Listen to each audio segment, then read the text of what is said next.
हम आज पढ़ रहे हैं इलेक्ट्रोस्टैटिक क्लास 12th का। और मैं आपको थोड़ा सा बता दे रहा हूँ, क्योंकि चार्ज क्या चीज़ है और इलेक्ट्रोस्टैटिक को पढ़ने के लिए हमें चार्ज की स्टडी करना बहुत ज़रूरी है। चार्ज है क्या चीज़? चार्ज है एक ऐसी प्रॉपर्टी होती है जिसमें अट्रैक्शन और रिपल्शन होती है एनर्जी में।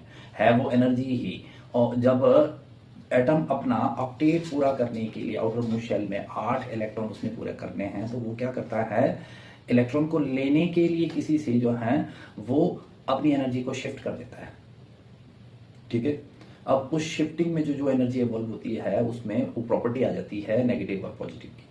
जैसे कि एग्जांपल से समझते हैं कि मान लो मैं आपसे कुछ खरीद रहा हूँ, जैसे मान लो मैं कोई ग्रॉसरी खरीद रहा हूँ आपसे, तो आप मुझे, मैं बदले में अगर ग्रॉसरी ले रहा हूँ तो आपको पैसे दूंगा। उस पैसे को एनर्जी समझो और ग्रॉसरी को आप मान लो इलेक्ट्रॉन समझ लो। तो इलेक्ट्रॉन आया और एनर्जी गई। अब जहाँ से एनर्जी गई वहाँ पे नेगेटिव चार्ज बन जाएगा।